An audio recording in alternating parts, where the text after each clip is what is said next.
Hello, hello. Welcome to Healthy Perspectives, a podcast that takes on current, cultural, and social issues through a clinical lens.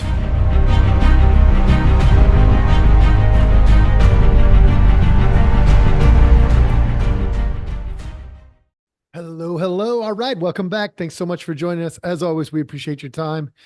Today, I want to talk to you about gender affirming care. So my hope is you're in a good place to listen, be open, and all that kind of stuff. But I also think you ought to forward this on to every practicing clinician in the world, all of them.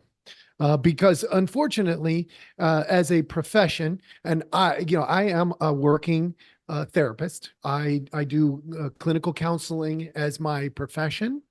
But we have failed the people miserably as a group. And I'll explain why. But more importantly, this is something you could share with anybody who is struggling with identity work. Identity work is not the same thing as gender affirming care. Okay. So gender affirming care is what I'm going to talk to you about today. But if they've got identity issues, the solution is the same for gender affirming care and identity work. Just replace all this stuff that's being, thrown at you with as being called gender affirming care.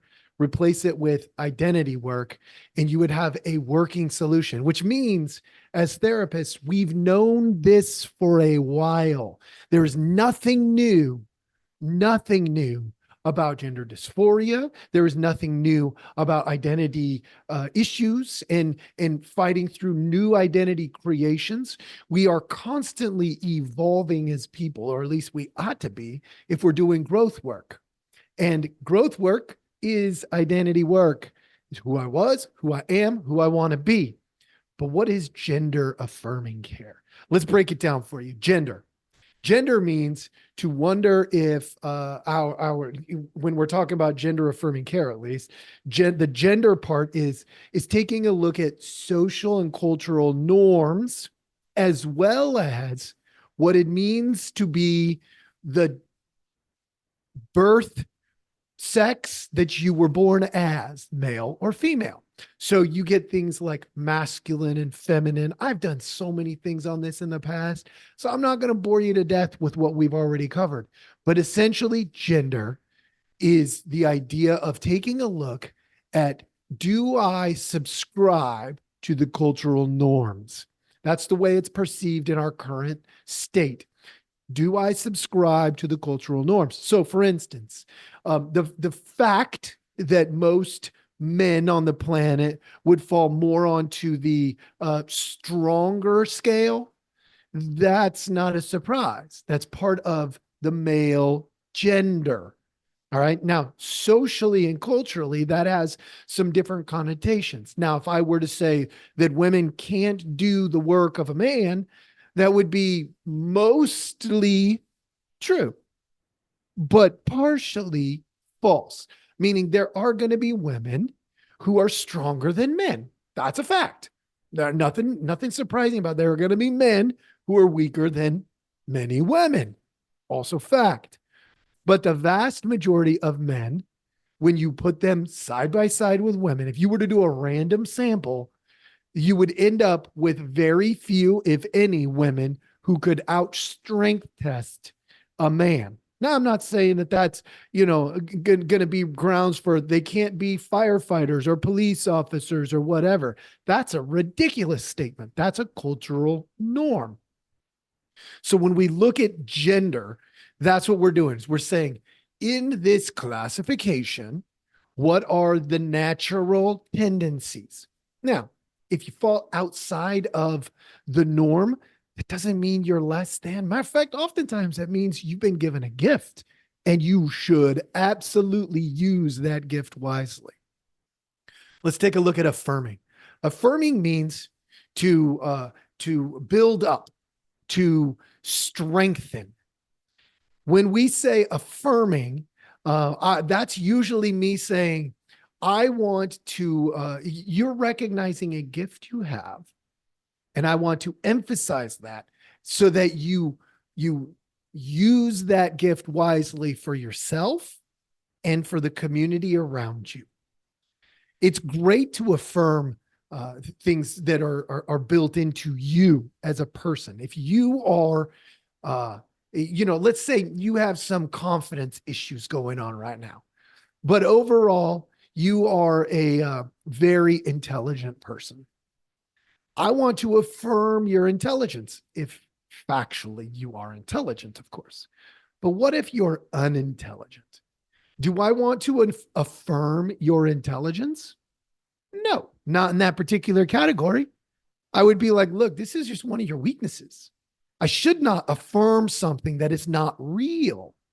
So gender affirming means to affirm, to prop up, to help you see that your gender is a significant part of who you are. Okay, I can do that as long as it doesn't contradict reality. If you're not smart and I tell you you are smart and you build up this false persona of being super intelligent, but in reality, you're dumb as a rock, I have failed you as a therapist, because now you're going to go out there and you're going to blame other people for not being smart when in fact, it's you that's not very smart. I should never do that as a therapist. That's actually unethical. It's really unethical because I'm setting you up to fail, and that's not cool. And then we call it care, gender affirming care. What is care? Care means to hold space for.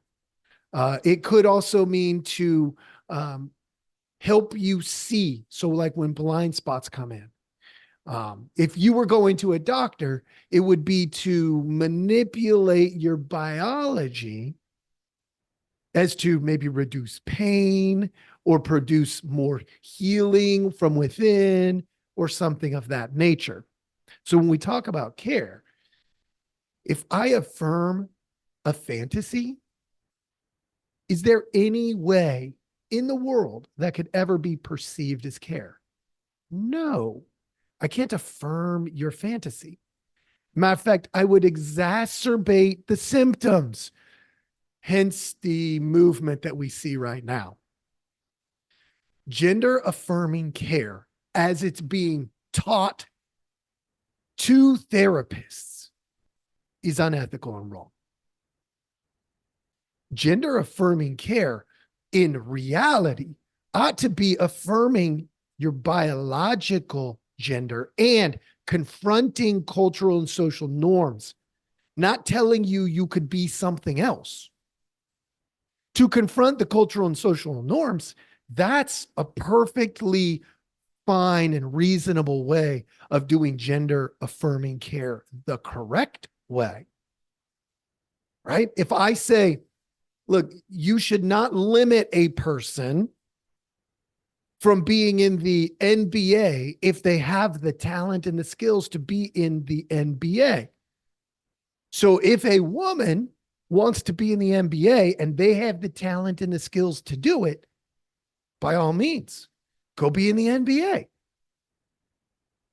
But to say all women should have the same exact expectations as the men, or that a man could pretend to be a woman and go do women's sports, not okay, right? Confronting the culture is fine, but promoting the fantasy is wrong.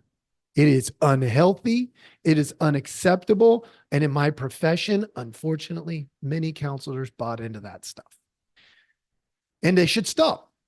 Straight up. If you don't understand what I am saying right here as a counselor, if somebody forwarded this to you because they thought, hey, you're a counselor, you should see this, and you don't understand what I am telling you, you should stop treating anything that has to do with LGBTQ. Anything. Because clearly you're going to promote an unhealthy fantasy. See, we can promote reality and simultaneously confront culture for the misperceptions. The generalizations that we make sometimes don't fit. Sometimes.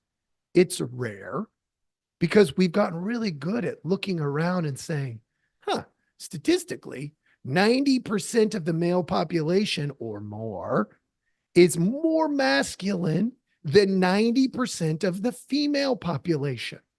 And what does masculine and feminine mean? Meaning stronger, meaning, there's a lot of things. We could detail that out. Let's do that. If you have any questions, just send them to me. I'm happy to detail it out, but I also don't want to bore you to death with that right now. So gender affirming care ought to be confronting cultural expectations, not psychological treatments. Totally different ballgame. If somebody has gender dysphoria and I treat psychologically in an effort to get them to fit culturally, that's backwards. It's backwards. They are designed correctly. What they have going on is an internal psychological dilemma around identity.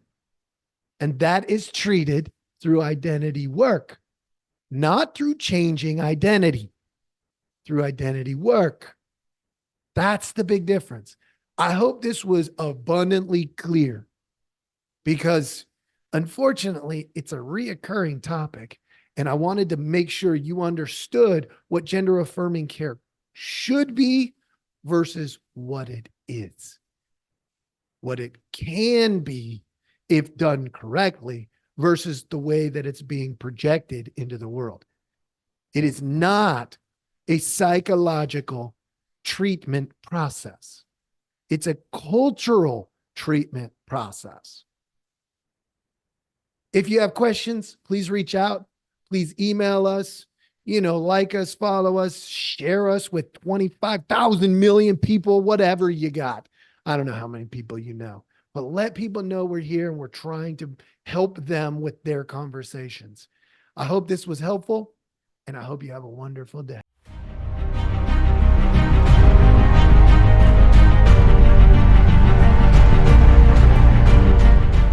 Hey, everybody. Thanks for listening. We appreciate our audience a lot, so we give you some simple ways to track us down. Please like, subscribe, and follow all the podcasts on different platforms, but you can also email us at healthyperspectives@protonmail.com, or you can check out our website at healthy-perspectives.com/podcast. It's a backward slash. So if you want to go to our landing page, if you go to healthy-perspectives.com, you'll still find us. You just got to click on the podcast button. Thank you so much.